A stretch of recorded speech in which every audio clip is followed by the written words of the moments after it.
Anyway, I know your time is valuable. I want to welcome everyone to Sedgwick County, and we'll go around the room and introduce everyone so we know who's in the room. We'll start with Mark Bennett, District Attorney. Ryan Spire, President of KVC Hospitals. Jason Hooper, CEO of KVC Health Systems. Michelle Lawrence, Vice President of Development, KVC Health Systems. Jill Docking, just a person. A great person. Patrick Dibble, President of Sullivan. Brent Johnson, Sedgwick County. Cindy Clayton, Wichita City Council. Good afternoon, I'd like to tell over Wichita City Council. Tom Stolzer, Jim Howell, County Commissioner.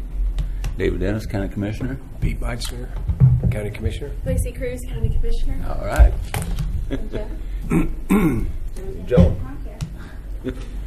Very good. Well, again, welcome each and every one of you.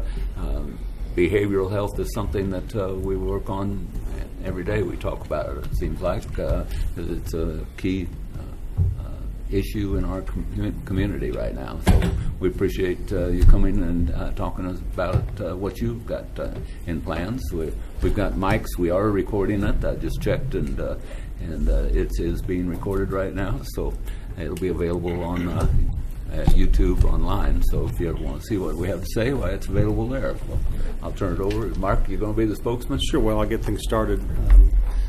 I wanted to bring this to your attention, both as the County Commission and members of the City Council. I have a strong interest in, number one, anything involving children. Most of you know I was involved in the fundraising efforts to get the Child Advocacy Center stood up in Sedgwick County, get them their own specific building, because I believe that it's a benefit to our community to have a facility like that. When I was approached by KVC, just let me know that they were in town and the effort they were going to make to put this, we'll call it a pediatric, I guess, children's hospital, a psychiatric hospital, into Sedgwick County. And just first of all, wanted me to know. I said, well, I'm glad to know. And number two, I'm glad to do what I can to at least assist them in this effort. My interest in this is based upon several years of experience in the criminal justice system. Also, it's based upon a lot of time and energy spent researching what we can do to improve our criminal justice system right now. And maybe I'm going a little off topic, if it may seem, but I'll explain why I'm starting this way.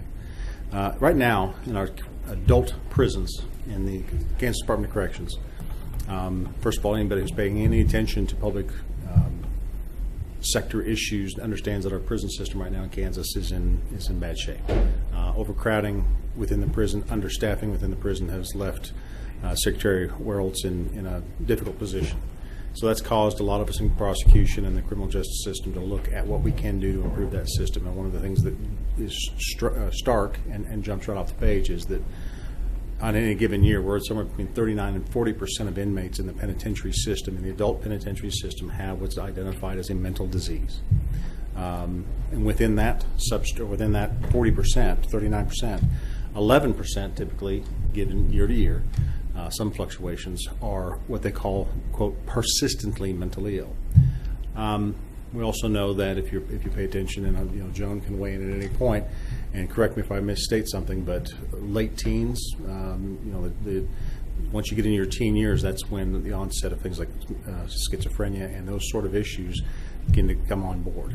Right now in Sedgwick County, if a child under the age of 18 has having a mental issue, depression or something like that can be treated, that's one thing. I'm not talking about those kids that have access to services. I'm talking about somebody who's in an acute situation who tonight has a break, has something that is of such a substantial nature that the parent is unable to address this issue in the home.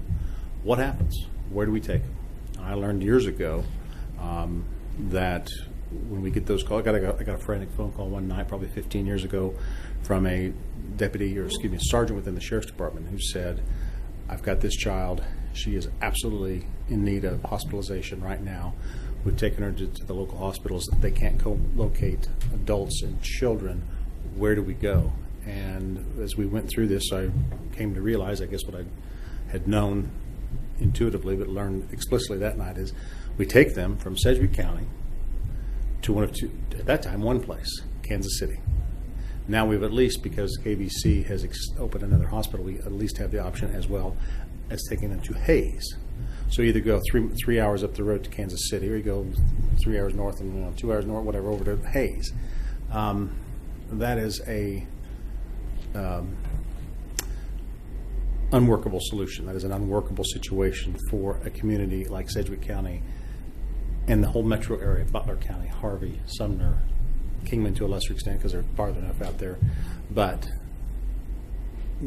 we've got a footprint down here of somewhere in the neighborhood of 600,000 people who live in this general area, to not have a place to take children in this sort of in the most dire situation they can be in that moment. We've got to tell parents you've got to get on the turnpike and drive them to Topeka, or we put them on the service bus that we have here to facilitate that transport, and then take your kid up to Kansas City. And as I've heard several times, one of the worst scenarios for the parents then is if the child is in need of acute care, they're probably in need of several days worth of acute care. And so they get back in the car the next day and drive back home without the child and leave them up there so that they can get back to work and maintain their employment, so they can hopefully maintain if they have insurance, maintain it. If they don't have insurance, again, then we're a whole nother set of issues. I'm not typically in the business of coming and asking you all for money for any, I've done it one time, Child Advocacy Center. But it seems to me that this is in the same vein. We have a gap in services here. We have access to services because KVC has these two hospitals, Kansas City and Hayes. If not for them, we'd have nothing. But to me, a support system that is 3 hours away is not much of a support system, we need something here locally. And the fact that KVC has been willing to come here, and by the time they called me, they already had skin in the game. They had a building picked out. They've already purchased it. They've already raised money. I'll let them do all the talking here. This struck me as at least worthy of my time to bring it to your attention as the policymakers for Sedgwick County Commission, city commissioners, because you have the power to vote to determine how this community attends to the issues that afflict and deal with or affect our citizenry. We've got ComCare. If not for ComCare, I could go on for the rest of the afternoon where the criminal justice system would be right now if not for ComCare and the crisis center. You've heard me talk about this in other contexts and other settings. But when you look at just my final thoughts here before I turn it over to these folks to give you their what it is they intend to bring to Wichita. But if not for the crisis center, we would be in crisis in the criminal justice system. The crisis center and the fact that it exists in this county is a testament to the forward-thinking policymakers who have stood that up. A yearly investment of somewhere in the neighborhood of $900,000, and somewhere in that neighborhood. And John, you can give me a thumbs up or down if I'm too off. I went to law. I always joke I went to law school because there's no math on the test, but it is a small investment for the return on investment, which Hugo School of Public Policy at Wichita State estimates somewhere in the north of $8 million a year that it saves this community to have that facility here. When you look at return on investment, when we are going to spend money, whether it's public money or private money, when we spend money on something like the crisis center, the return on investment for our first responders, for 911, for emergency management, for the ERs, for the employers who have an employee maybe who can get back to work in a shorter amount of time. All of these cascading benefits because of the decision to support that one facility. I think that this facility has the same degree of impact, or the potential of the same degree of impact. I know it does because it already does in Kansas City and Hayes. So that's why I've taken the time out of my day to be here, and I want to do it at the very least to know about the existence of this organization, and if nothing else, that the two organizations, the city and the county, whether it's financial support or just the support that comes from the governmental agencies knowing what's going on and being supportive of that, that's a good thing. But obviously there's a financial component to this as well. But whether either entity decides putting money in it or not, it's a good thing to put this into the community and let the community know KVC is here. They're here to do some good for kids who are who need it worst. So that's my interest, and I'll answer any questions, but I think you're probably not here to listen to me. You can listen to me anytime you want. I'll turn it over to the good folks at KVC and they can tell you what they're doing. I will tell you, I may walk out at some moment. I've got an attorney in the office who started in our district attorney's office in 1975. Tomorrow's his last day. Now, he did leave the office for 20 years and go into private practice, but he's worked here for 20 years altogether, and his retirement's just down the hall. So if I step out, it's not a lack of interest. I'm trying to be in two places at once. Well, thank you, Mark. Appreciate it.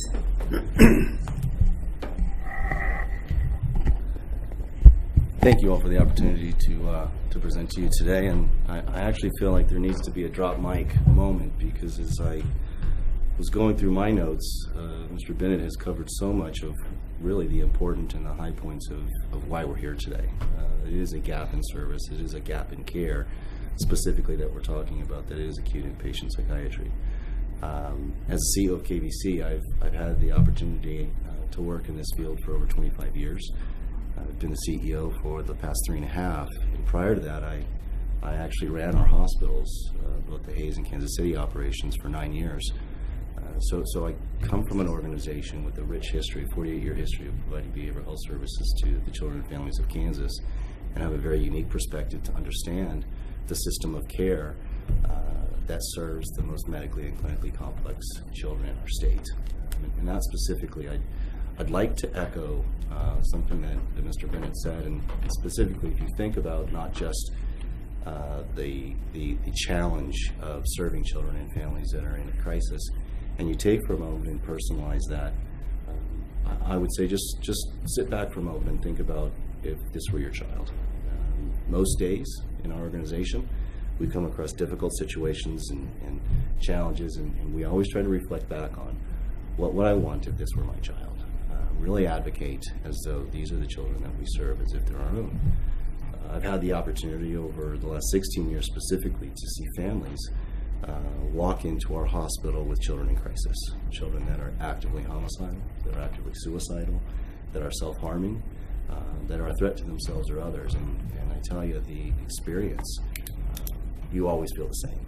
It's anguish, it's pain, it's fear. To think about the way that kids get to our hospital. Sometimes it's just a child that comes in a transport vehicle. Sometimes it's a sheriff or an officer. Sometimes it's a single parent. Sometimes it's a whole family. I've seen families of 6, 7, 8, all the kids in a car driving to Kansas City to help the one child in the family that's in need. So to personalize that, if you could stop for a moment, whether you have children or not, I think you can recognize and really understand in the middle of the day, or maybe in the evening, you get a phone call that your child, maybe from the school, has gone to the school counselor and has verbalized that maybe they don't feel safe or they don't want to live. During that conversation, a teacher or school counselor might notice that your child has cut marks or scratch marks on their arm. They might wonder if there's some type of abuse or neglect. Regardless, what they know in that moment is this child is in need. You get the phone call at work, you immediately respond, and the next thing you're doing is trying to figure out, where do I go now? How do I get my child that is in immediate crisis the help necessary? Many times you're going to find yourself at the Community Mental Health Center, at ComCare, or in an emergency room, and then the next step is, as soon as they're evaluated and found, yes, your child absolutely needs inpatient care. This is an acute psychiatric crisis. What then? Then we go about trying to find a bed. And what we know in Kansas, as Mark mentioned so well, there is a tremendous gap in the number of beds available for children in that type of acute crisis. So what you'll do, you'll make the very difficult decision.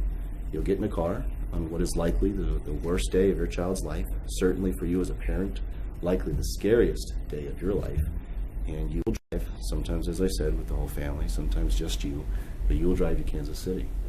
You will work through the admissions process with our staff, and you will begin to experience all the questions that I see, all the looks on the faces. My child's in need, and I'm handing them over to people I don't know, in a city that I'm not familiar with, without family, without friends, without relatives, without resources. It's extremely scary. If you can stay, if you can get out of work, if you can get time off, if maybe you have daycare or coverage for your other kids and you can actually stay in Kansas City or Hayes for a few days, the next big moment is when you realize a hospital stay an admission, the treatment process can be 5, 6, 7, 8, 10 days long. You now have to come to grips with the fact that you can't stay the entire time. You have to get back to your family. The anguish on parents' faces when they realize that they have to turn around and they have to leave their child in a place that isn't home, in a community that isn't theirs, it's too much to handle. And that ultimately is what has brought us here. The communication, the partnership with ComCare, you're so very fortunate to have ComCare in your community. I can tell you they're absolutely one of the brightest community mental health centers in our state. That is a tremendous resource. The capacity on beds is ultimately what's missing. Community-based services are great. And that's not to say that we don't need more, don't need better funding, et cetera. But from an inpatient standpoint, when you think about the dilemma that we're faced with, it's just that. It's that part. So to be able to speak with ComCare over the years, it's never surprised me to know that those numbers, the number of children leaving the community, just continue to tick up. They continue to get higher. And we ask ourselves, why is that? It's not just because of access. The numbers truly are getting higher. So why is that? And I can tell you, it's pretty simple. Our children are in pain. Kids today are experiencing depression, anxiety, stress, loneliness at alarming rates. All of those things are what lead to psychiatric crisis. Whether you want to call it instability, you can call it anything you want. At the end of the day, we've got more kids today, and you all know, both our state of Kansas as well as this community, we're experiencing suicide rates that are outpacing most of the nation. So we've got a crisis, not just building. We have a strong crisis foothold anchored in our communities. This is trying to help subside and solve part of that crisis. From a scale standpoint, I can tell you, Mark referenced the number of youth that he's seen over the years. What ultimately got us to this conversation, I had already left our hospitals. I was in my current role, and Ryan and his team were, I remember the conversation as clear as day. We were meeting to review some annual data, and his team was presenting to our executive team that we served in our 2 hospitals over 3,000 children in a 12-month period as we were entering FY18. That didn't surprise me. I continue to see those numbers tick up. But he said we also had over 2,000 children referred to us on days where we are at complete capacity. 2,000 kids that we get a phone call saying this child is in immediate psychiatric crisis, a threat to themselves or others, and we were full. What was even more alarming, though, was when I heard the stat that over 700 of the kids we did serve were from the Wichita or surrounding communities. I've met with those families. I've helped those parents get hotel rooms in the middle of the night. I've counseled moms and dads as they walked back to their cars to head back to communities across Kansas. It was too much for me to bear, being a parent and being a member of the mental health community for over 25 years. It was too much for me to bear to hear 700. That was it. And for me, that's at least one individual, just one member of our organization. That's when I said, not good enough. It's not good enough for my kids. It's not good enough for our kids. It's not good enough for our communities. That set us in motion to where we are today. Before I get into what is in motion and kind of get to the brass tacks about the fundraising efforts and the facility and all of that, I want Ryan to take a moment and actually talk with you, put a face to some of the children that we serve, some of the kids that we see, and talk briefly about both the services and the culture that Wichita will experience and the surrounding communities will experience with his staff and his team. Right? I appreciate you the opportunity to speak. What I'm going to do is share, the details have been edited, so to keep confidentiality, but again, as Jason said, thinking about that personalization, about if it's your child or your best friend or someone in the community or your brother or sister, their children, what we see every day are children just like this. There was a 13-year-old female who came into our hospital and came from a white-collar, affluent community. On the surface, you can assume all is well, nice house, working parents, married, brother, sister, the full typical picture of what you've seen, the cliche good family picture. However, she came to our psychiatric hospital, which right there is a red flag. Why would a child need to come to care? living in a gig community. What that means is that all communities are impacted. It doesn't matter if you're a white car, blue car, anything in between, living on one side of the city, living on the other. There is no true stigma in mental health. Everybody is impacted, everybody is touched by it, and every single day, how it truly affects you can vary between different persons. So this young lady came to us struggling with a body image. Not sure if it was an anorexic quite situation yet, but kind of moving towards that path. Really self-worth was the issue. She'd been dealing with some bullying in the school situation and trying to struggle with, I don't understand. Her comment to our team was, I don't understand why my mind's making me think this way. I love my family, I love my parents, I love my school. But every day when I walk into that school building, I just feel like I just need to clench up and sit in the corner and cry. I just don't feel like I should be here. Nobody likes me. And then we'd ask, well, do you have friends? Yeah, all sorts of people like me, and I have however many followers on Facebook, how that works. But yet she'd say, but none of that really matters, because when I think about me, I'm nothing. Why do they like me? Why do they even care about me? I can't do anything for them. And just this immediate, it's like, oh, you just wanted to hug her and be like, no, you're wonderful, you're everything. She was so beyond recognizing what she had to value in the world, and that she could not truly present a single fact of why she should be on this earth. So what we do that's unique at KVC is we go beyond what's considered in a lot of acute psychiatric settings as just a stabilization period.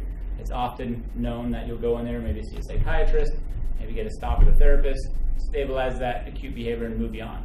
But we don't believe that's what these kids truly need. I can prevent that behavior in that moment, but I'm a very structured environment. I'm going to send you right back to where you came from, though, which is not always the most structured. What can I do more to allow you to move in that environment with me and into that next step and not hopefully have to return to us? So what we start focusing on is teaching about the brain and how your emotions, behavior come from various parts of your brain. So we actually have tools that we use that we call motion regulation tools, and they teach you about my amygdala does this when I'm feeling this way. And we teach kids when you're starting to feel tense, you might notice your hands clenching. Well, that's a sign. Let's start recognizing what does that mean. Start recognizing what you're feeling. Stop in that moment and kind of analyze that. And then we start working through, and it's going to get beyond my ability anymore. I'm a social worker, but I'm out of the practice for a while. But you have synapses that fire certain ways, and they can get kind of off-firing, and your thought process goes askew, and then your self-worth in her situation began decreasing, even though she has a lot to offer, and she could not figure that out. Well, after a few days of working through how your brain does this, and here's some tools to start recognizing that, and it's not your fault you're feeling this way. There is truly something going on within your mind that we need to adjust to help you, feel that worth that you really deserve. And she was a wonderful case. Truly, after 48 hours, and then she discharged, I think, a couple days later, was walking out of there, and before she left her last session with the doctor, she goes, hey, doc, I just want to let you know that my amygdala did this today, but my this did this today, and I recognize it, and I did this, and I'm just going to go, I'm going to show my parents my brain, and this and this, and we're good. Wow. Like, the doctor just didn't know what to say. Like, she just did it all for him. So it was a wonderful story. She walked out, and one of the key things we believe, though, is that the brain can change, and that can change everything. If we get youth understanding what's truly going on inside their body, we aren't really that different than true medical health. A broken arm, a stomach ache, a heart attack needs some medication. They need some physical therapy, they need different things. Same with mental health. A lot of physical activity is a good thing. Some emotion regulation tools can help. But it's really just a branch together of health in general, and that's what she figured out. If I can learn and understand my body, I can better take on when my brain's starting to perceive that that person's looking at me. I don't need to immediately assume she's thinking horribly of me and I don't look it. It's just my brain. I can take a pause, I can use my tools, I can journal, whatever it may be, and I can go about my day and be positive. So it was a wonderful case that I wanted to share with you. And then one more that I actually did a little work with early in my career. This child, I've been through the system a couple of times, but he left for a long time, and his family had worked so hard. They're a wonderful family, siblings, all supportive, but 17-year-old male who had a supportive family, but maybe didn't come from the greatest area of the city, but not the worst by any means, but would go to school and maybe kind of interact in the wrong group at times, and just started feeling like, what's it really matter? I have no, kind of that self-worth issue again. I'm just going to end up in prison. I don't really see a future. A lot of my peers aren't graduating from high school. No one's going to college. Why am I, really trying to put energy into the school thing? Unfortunately, in that situation, he went further, as Jason kind of mentioned before, started cutting. The school noticed it, reported it. He was screened and sent to our hospital. But while there, began doing another unique thing that we like to offer within what we call our Resilience Center, which I'll speak to later. We offer virtual reality and a therapeutic modality. So what do teens and young children love these days? Technology. And if you don't ingrain technology, you're not going to be able to listen. That's pretty true today. So virtual reality is a way that kids think it's a gaming system, but yet it's therapeutic. So we got in with this young man and first just did a simple, what we call an art exercise. It is almost a blank slate. You put on a headset. You have staff around you and you're supported and you're taught how to use it. But once you do, he chose outer space, and you can walk around all the planets and the stars, and you have these two controls, if you will. You can drawing. He drew a house and trees, and you can walk. Imagine 3D. So you're walking around it. You can jump into his house, draw in the inside. I mean, it was just an amazing thing. And he was going through this process, and he's like, "Well, where should I put my house?" And I'm like, "Well, anywhere you want. It's virtual reality." So what do? We pull up Google Earth. Within his realm of virtual reality, he moves the globe around, picks where he wants to live in the world. It wasn't far from where he lived, but it was just over the right street, if you will. And he said, if I sat in my house here, my life would have been totally different. He's like, I want to put it there. So we did. So we dropped our virtual house he created in there, put it on Google Earth, and he looked at it and just like, feel peace. If I live here and I think this way, this could be my life. And so there was more work behind that everyone can't just move to a new house and do that. But for him, it was really saying, when I live here, I feel this way because that's what worth is like in my community. When I move here, it's a whole different opportunity, and I feel like there's more for me. And so within that, we even saved it on a little flash drive. He could take it home with him and view his house and his community if he wants to. But from there, this young man actually left us, now employed, doing successfully, even doing some trade schooling. So a person who thought he was eminent for prison and had no opportunity, wasn't going to college, now in trade school and holding down a job and being very successful. So we see a number of cases. We can speak to that high-end population child who's struggling for years and going through the system, to the next-door neighbor who just needs a break because they just can't find out why their brain's not letting them think the right way. So within our world, we've gone beyond the let's just stabilize behaviors. Let's actually provide the tools that you will then take home and share with your family. We'll share with the school district. We're going to make sure that everybody knows how to help cope with these skills because these kids deserve that opportunity. And just like these two young persons, we want them to know they have worth in this world and continue to move forward. And that's what we hope to bring to a community like Wichita and the surrounding county and beyond, is that hope and an opportunity and new ways to treat children that may not be finding that place that's non-existent in Wichita today. Now, he managed that virtual reality environment extremely well. I put on the headset for the first time. This is one you watch. I literally fell on the floor.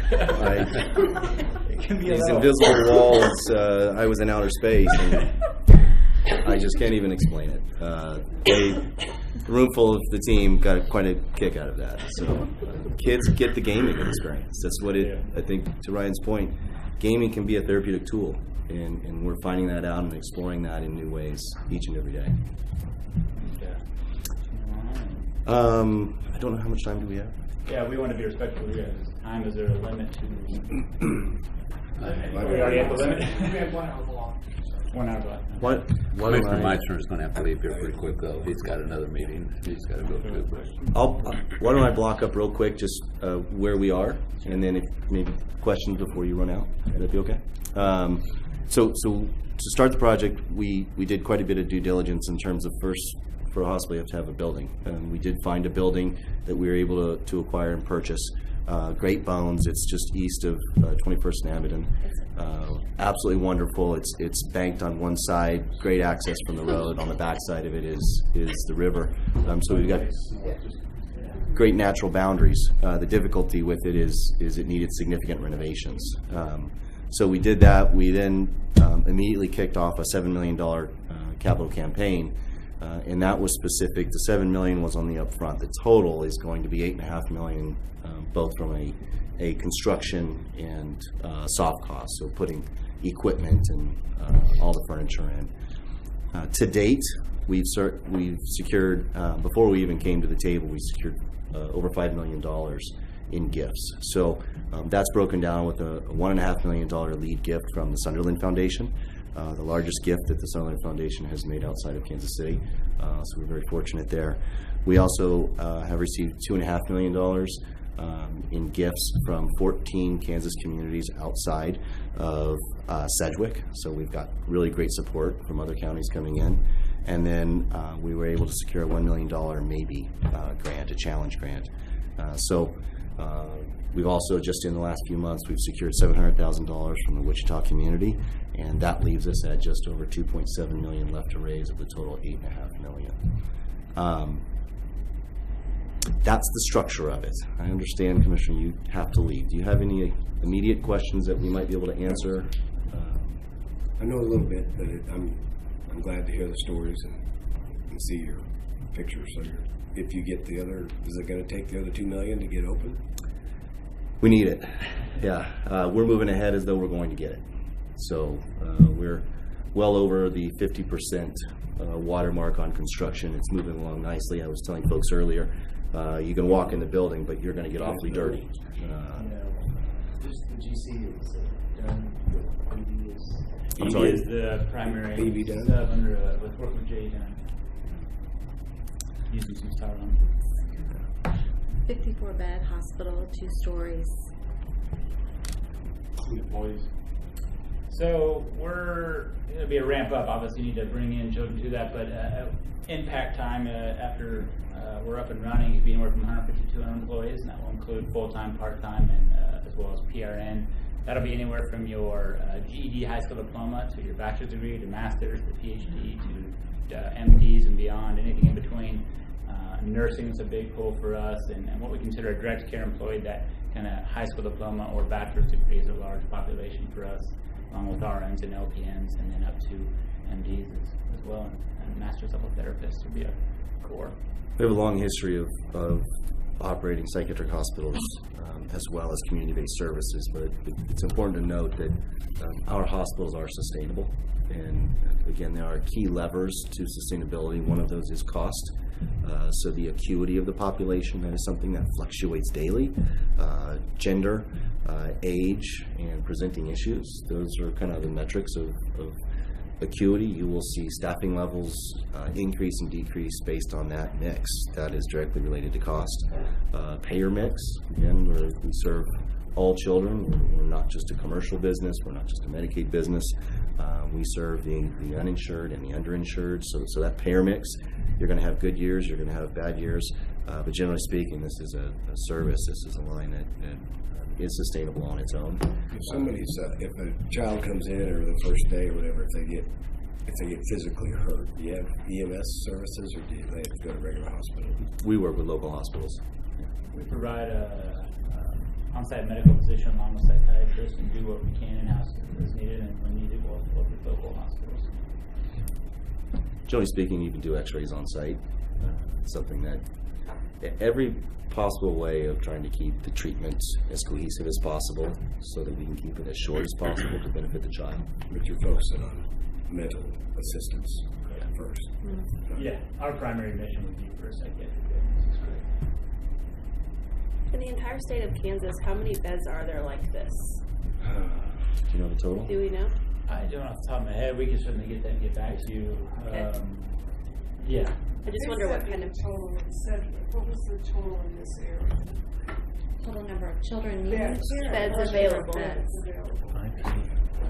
So there are a number of different levels of care. My understanding is that with Via Christi, and that's St. Joe as well, that they recently did some remodeling and added some beds, and so for a period of time they were serving children 12 to 18. Now they are able to serve children that are younger than that, and I don't know the exact breakdown for as far as the ages of the children and how many beds they have. I want to say it's between 12 and 20 or something like around that. 20. It may be 12 for 16. a certain age, 12 for another, 16. I just wonder what kind of impact this will have. It sounds like it will have a big one. Tremendous. I just have one more follow-up question. So when is the follow-up meeting to when we talk about an adult facility? About that. Yeah. We're really focused on kids. I know. Yeah, but yeah. that's awesome. I mean, I'm just excited about We have a this. long history with Kansas, obviously working as a mental health provider and an inpatient provider. We have had conversations at different levels with the state historically around what can we do, how can we offer support around the adult population. That's about as far as we are in terms of just kind of kicking the can around thoughts and ideas. We are specifically focused today in the immediate future on just children. Yeah. Recognizing, however, these youth, if we don't solve some of these issues, they really do become the population of both healthcare as well as justice involved and psychiatric adult population. So studies did that talk about the number of people homeless that directly impact criminal justice jails, prisons, stagnant. It's almost, I mean, I'm not overstating this again. Stay in my lane. Math scares me. But they almost one corollary for some of those folks at some point in life. Not every day, but there's some point at which you're almost in the system. And as kids who don't get help at this stage, at some point will wear out their welcome, will wear out their resources, will gravitate toward that scenario. So, anyway, I'm sorry I interrupted you. No, I was just kind of say a question, but I know Jason Check, I think he's we talked about this project and then practiced together a couple of times to learn more. And something that Jason and I share commonly, we both are part of the Health Alliance. The Health Alliance is responsible for developing and then also mobilizing the community around the 2017 to 2019 Community Health Improvement Plan for Central County. There's 5 priority areas and mental health is one of them. So I think that there's, and I'd love to chat with you more to give you my card, and there's significant momentum in the community for initiatives such as this. I'm curious if you've reached out to the grant makers in health and other foundations within the state to see if they were support for this. Touch base on who we talk about? The Health Foundation, which Community Foundation.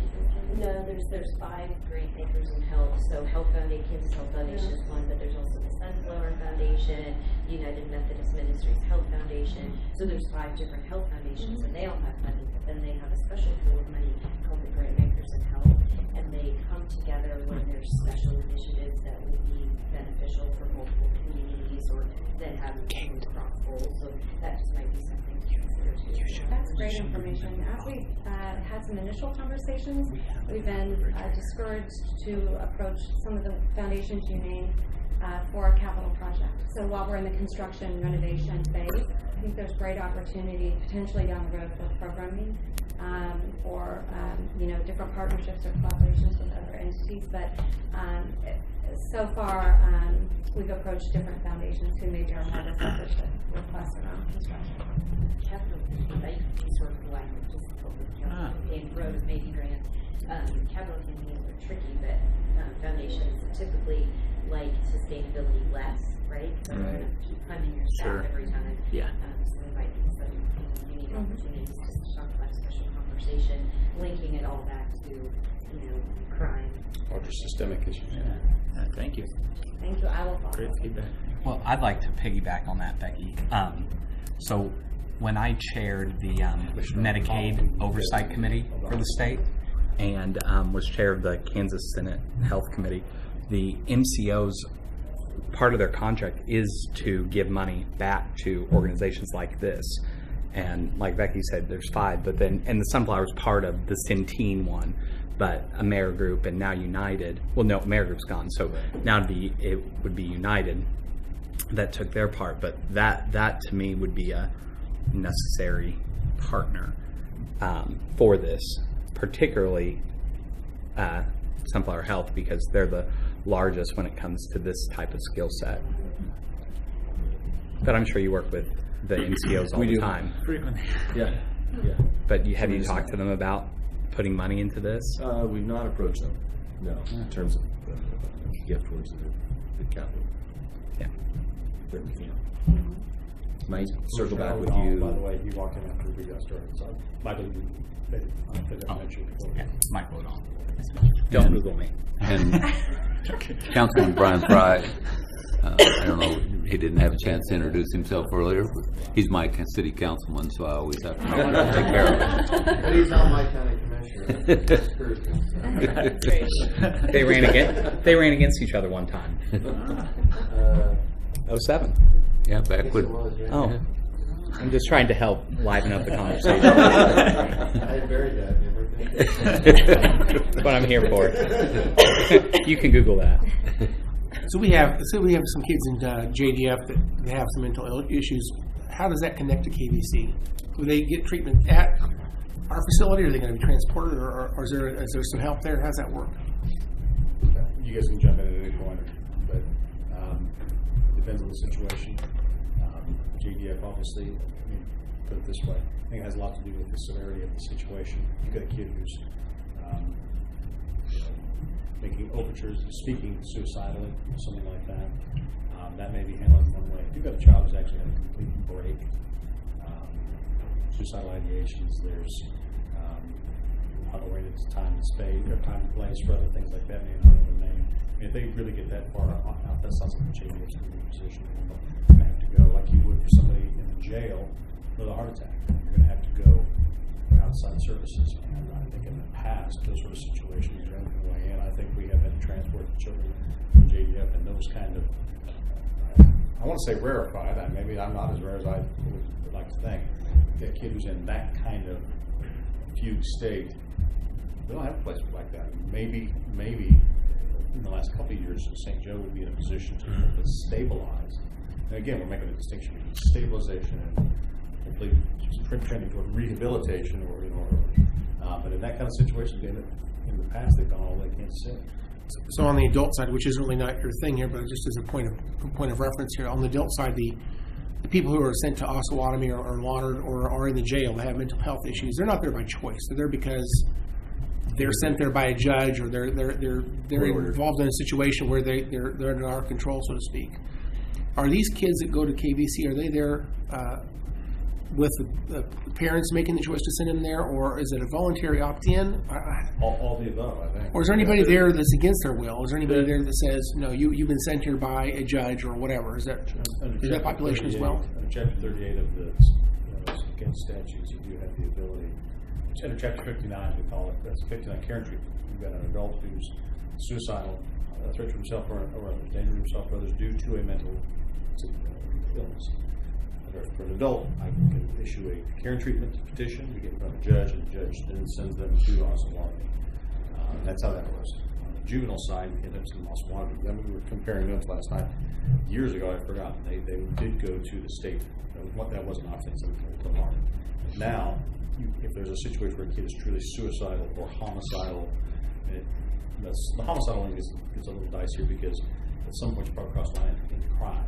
I'm threatening to kill somebody, and then they probably just deal with them that way. But if they're truly suicidal and to send them home risks losing a job, then there is that mechanism through the child and care petition, and then they would get that way. But you also have private pay. You've got, so I'm going to get out of my skis here pretty quick, so I'll turn it over to them. But from the criminal justice perspective, there is a mechanism for juveniles. Do the records of KVC, are they considered electronic medical records, and they're in the same database, if you will? And does that carry from as a juvenile, if they receive mental health services, does it carry over into an adult system as well, so they would have records of that? Or we do operate with an electronic health record. To my understanding, would be the client's choice to obtain. So when they turn 18, our license is up to 18. When they hit that point, they're no longer returned to ours. So if they went to adult facility, they, as guardian themselves or a guardian, if they have power of attorney, could request a medical request, go through our medical record department, and then submit those records on to the next facility. We wouldn't transfer without the patient or client's permission and authorization to do so. Okay.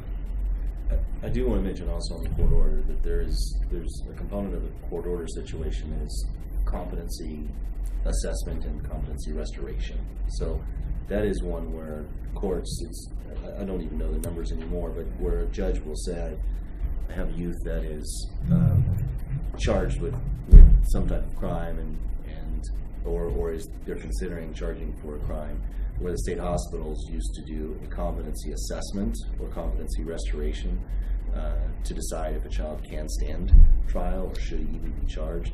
That is another component to that court order, just in case that's where you were going. That does exist as well. Okay. That looks very similar to the adult process. So we're a voluntary population. It's kind of voluntary. Involuntary is what most know of in the adult world. And the state hospitals now are all involuntary since the moratorium on OSH and the monitors issues as well. In our world, we're all relatively all voluntary unless it comes down to the sink case and/or the competency evaluation ordered by a judge as well. Parents are taking on their choice. Yeah. You own the building right now, Yes, correct. and it's being remodeled currently, or That's correct. and when's your projected opening date? We are hoping July. July of this year? Yeah, renovation can dictate. It can be unwieldy. We're saying summer, July's our hope. Really, it's going to be us, keeping the facility construction moving on the right process with our general contractor and Michelle, able to, on the development side, pull the funds together. If we can make that mesh together well and seamlessly, it's going to happen this summer. If we get a little behind, then we'll have to delay for a little bit. So, And you will not be sooner than July. And you have the staff available? You're not stealing my staff from we absolutely Compare, are right? not. We actually talked to Joan's team about that. We're holding them to that. Yes. We had conversations. Yeah, and we've done this before. So out in western Kansas in Hayes, we worked with High Plains Mental Health Center as well. And the same thing, we came in, so let's talk sharing numbers to what extent we're comfortable, because we don't want you taking ours, we don't want to take yours, because then neither of us are going to be able to work, because she refers to us and then we back to her, so why would we compete in that sense? So it is an open book of let's make this work together. There's a staffing shortage in the state and well beyond, so let's not make it harder than it is already and work together on that. So you have my word that we are working in sync to make So sure. you have the staff by July also then? I hope so, but that's going to be a big challenge. There's a little hesitation because of the funding stream. They don't want to go hire people until they know. Correct. One of the benefits of being part of KVC Health Systems is that we have a shared services team. So I do development. We have a person that leads our human relations. We have our human resources, marketing and communications. So all of us come together and work on projects like this. And we have a great team of people who have really been diving in to look at how are we going to get this hospital staffed, how are we going to attract the physicians that we need, the nurses, and how can we engage the other partner organizations and look at how we address this as a community. So we're eager to come here, and we are doing our best work when we're working closely with the other great organizations that are here, like CompCare, Wichita Children's Home, and so on. And I would add, just for a quick point, okay, we are big on being involved in the community. We are not the Kansas City company that operates out of Kansas City and runs a Wichita facility. We will invest, we hire locally, we use local vendors and contractors, and we happen to use J. Dunn for this purpose because we'd already been working on a plan in Kansas City. It worked out to come to Wichita, but other than that, we are already interviewing local vendors in hopes that it all will work out and get to move forward with this. And so hiring locally, leadership will be local. And we believe in integrating into that. We'll be joining boards and community events, volunteering. It's important for us to be amongst all the families that we work with and care about, because that's the community that we're treating and beyond. And that's why working with Joan, getting into the schools and other areas, we want to be a support. We're not impeding on anyone's business. We're just simply here to add one more layer of support that unfortunately has not existed in the city and, My Uber and county. driver last week was an adoptive grandparent and gave me a referral for a maintenance company. So There you go. his son has already reached out to me via LinkedIn. So. But you do have collaborative relationships with universities. Absolutely. So develop that. It's kind of a chicken egg thing. You have to have the positions open. But Correct. ideally, they would bring a couple of really good jobs to Wichita as well as part of this. One child psychiatrist in this area, and you need one or two more to make an opportunity for residency in your local universities, and we would love to be part of that and already working with universities to pull that off. So I think there are other ways we can, yeah, That's Joe's where very I aware. think I'm actually Chair of KVC, and they're working the same on this. I mean, this part of Kansas, most of Kansas, is considered a desert when it comes to this kind of health care. And so we need adult care. We need all of it, and we need to coordinate residencies and staffing out of KVC also. So everybody's trying to work together. If you're working to become a child psychiatrist in Kansas, you're doing your fellowship through our Kansas City Hospital. Our goal is that we extend that to Wichita. That's our goal too. Yep. I can't promise that to you today, but that's high on the list. Yeah, that's it. Brian, did you have a question? Yeah, I'm sorry again for being late. This may have already been asked, but how long have you been operating in Hayes? And why Hayes before Wichita? Sure. Yeah. And then Good what quiz. does KVC stand for? All right. All right, I got it.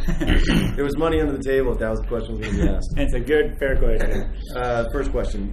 So, 2007, the state approached us about Rainbow Mental Health Services in Kansas City, and it was the state hospital for the eastern half of the state. 4 children at the time. They said, hey, KVC never refers kids to the state hospital. Why? It's long story short. We went through that process. They then did some due diligence and came back and said, we'd like to close the Children's State Hospital on the eastern side. We'd like to propose that KVC roll that population up into their hospital.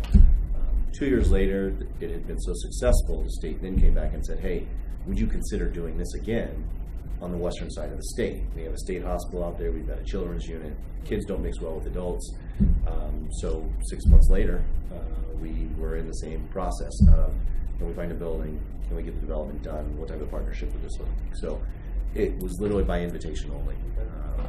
The KVC, we started as an 8-bed group home in Wyandotte County by 3 ladies from the Junior League.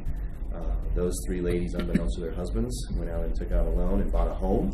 Good for them. Get this, to keep male adolescents in Wyandotte County. Kids were being sent all over the state. Same thing we're talking about here. They were being sent all over the state. So they started this group home, which was Wyandotte House.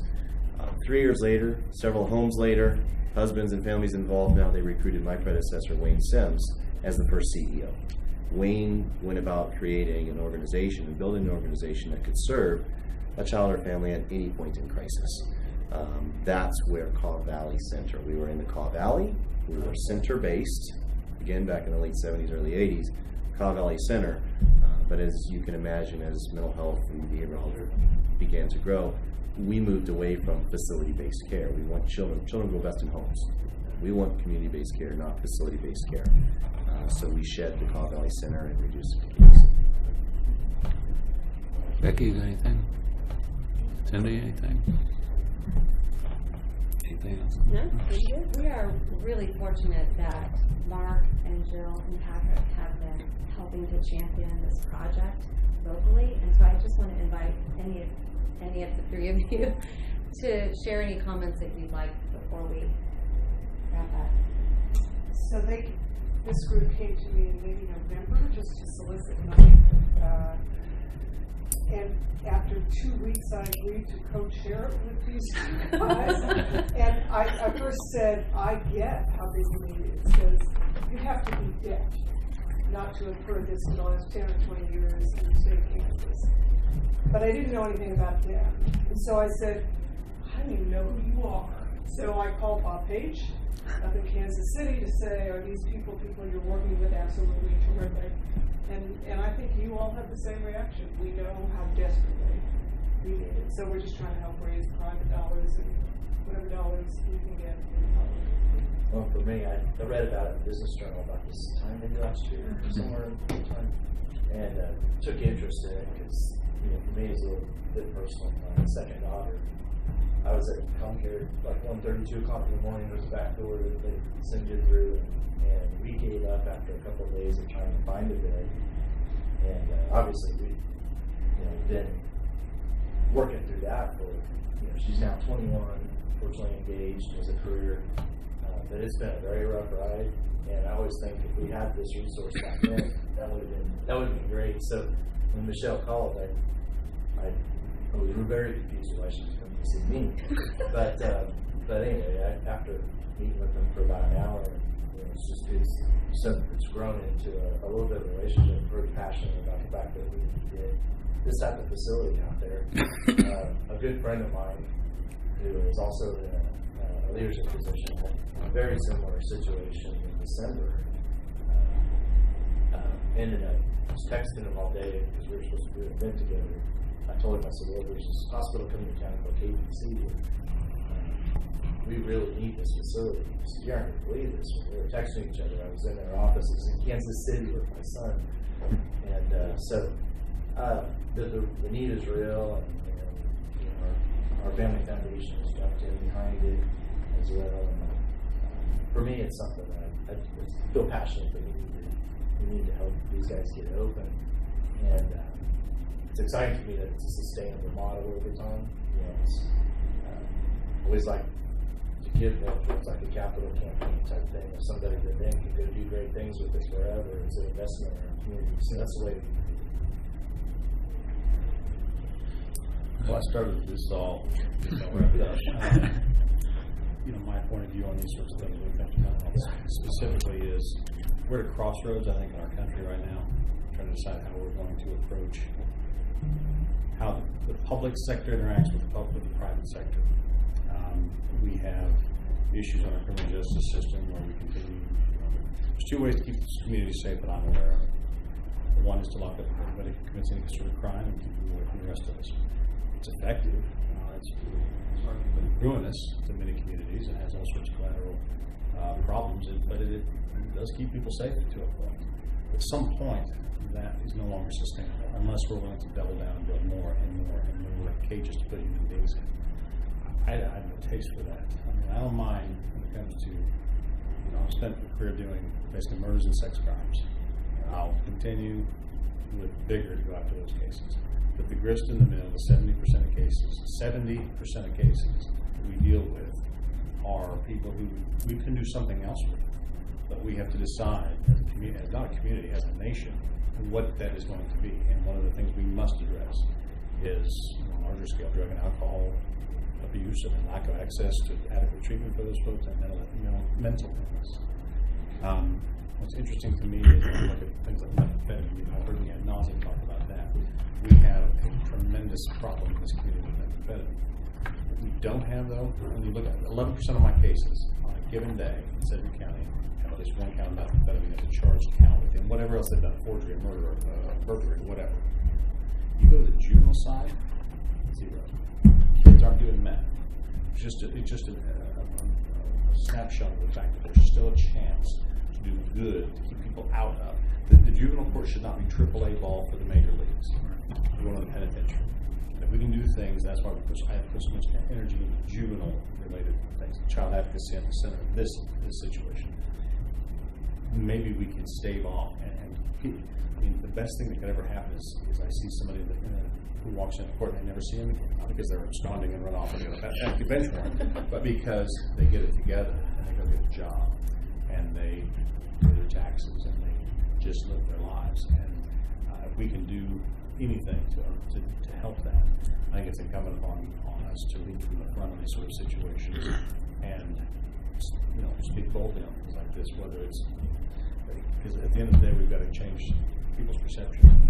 Change people's perception of the role that they need to have in helping somebody else's problem until it's your kid doing it. And that's, you hate for it to come to that. People come to you and ask you and say, okay, now I get it. Well, okay, I'm glad, but hopefully we can we collectively can do something now. There's a place where they're not in the situation that Scoble was in, where he's back door knocking, trying to find a place at 1 o'clock in the morning. So, anyway, that's the speech.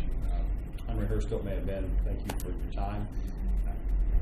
Contact me at any point. Sadly, this is the last to hear of me on this type of issue.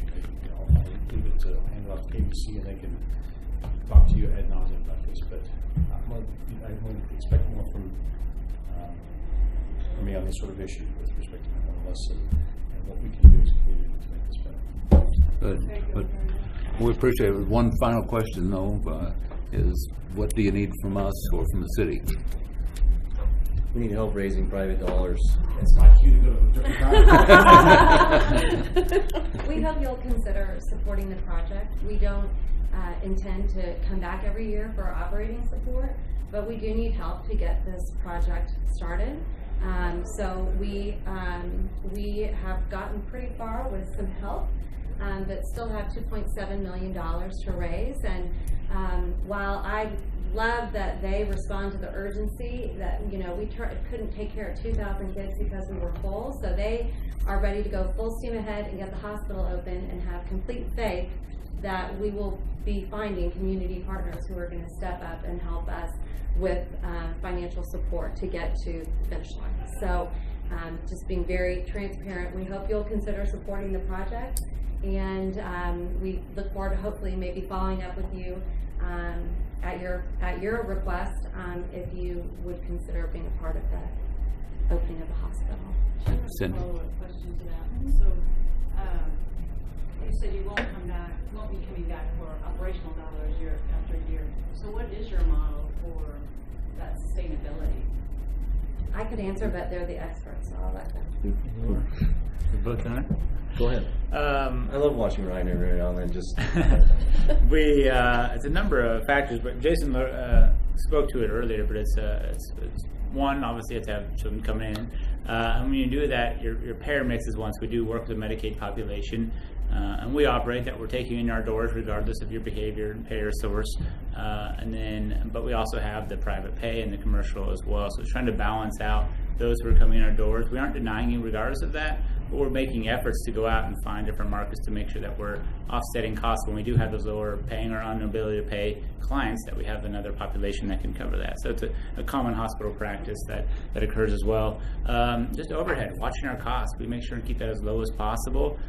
We are very mindful of as minimal things as our staffing. When if kids would go down for that day, we have to send someone home or two. There's PTO and other ways we can benefit them, so they're still getting their paycheck, but we try to watch some of our costs in that sense as well. And from there, using our shared service model is another big cost savings for us. We operate at a 6 to 8% administrative overhead, which is, national 10-14+%. And so to do that through a shared model, we can share amongst our greater corporation, which is the benefit of being a subsidiary of a larger health system. We can save a lot on that overhead, which is a big piece for us. Jason won't say it, but he was charged when he became president of hospitals. It was primarily Medicaid patients, and he was charged with trying to help the hospital become more sustainable. And the real focus is on providing the quality of care that everyone would want for their own child, and going out and meeting with the different MCOs. And so, over time he was able to balance that out a little bit better, and it fluctuates up and down. We may be seeking some philanthropic support over time, but not a big operating, permanent line item in any of your budgets. So to address your question, I think it's shared responsibility and concern for this whole population. I mean, I don't have a child who's needing that, but boy, do I know we need it in this community. So I don't know if they send money to you. Well, so like I was at a deal Monday night, which Mayor Longwell was speaking, and he talked about Project Bridge and all the importance of mental health. And I guess I would ask that there's a lot of people in the city and the county that would love to support this, that, and our family's blessed with a foundation. We can throw out like $100,000, but if the county and the city together can come together and represent all those people that would love to throw in some that maybe think that's kind of the way I do this. If the county and the city could help invest in this as well, along with the private dollars that have already been raised. I know I was touched by how many dollars they came to Wichita already, but totally outside our community. That's people that have enough faith and confidence in what they've been doing to recognize that this is a good thing, even though they don't live in our community. I was almost felt ashamed that we've got to support this as well, and they came with 2/3 of the dollars. It would be a shame if the opening got delayed because as a community we got to come together and make that part happen.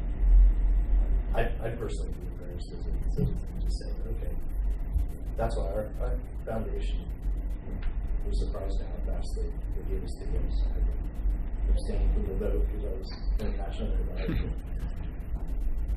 Yeah, there's donors that are focused on Coffee, Osage, and Lyon counties. Those are the counties they fund, but they know their children are coming here and they want to support the hospital.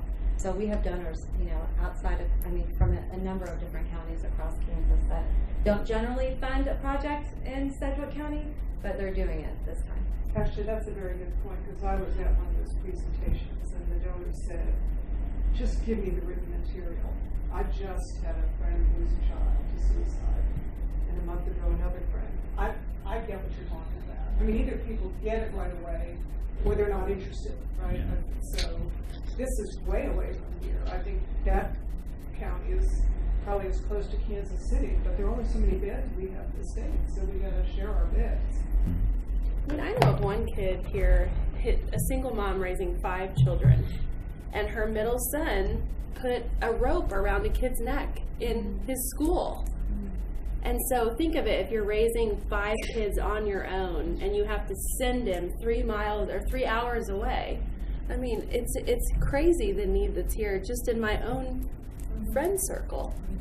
So I'm excited about it. I'm excited that it's renewing a building that is in my district that needed to be redone. So I appreciate that, because anybody can build something new, but it takes some courage to rehab a building. So I just appreciate that portion as well.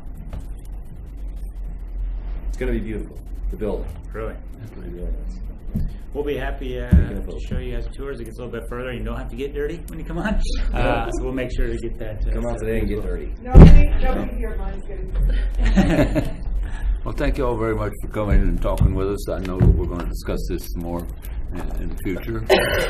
Hope City discusses it a little bit more in the future, too. Thank you for coming. Thank you so much. Thank you so much.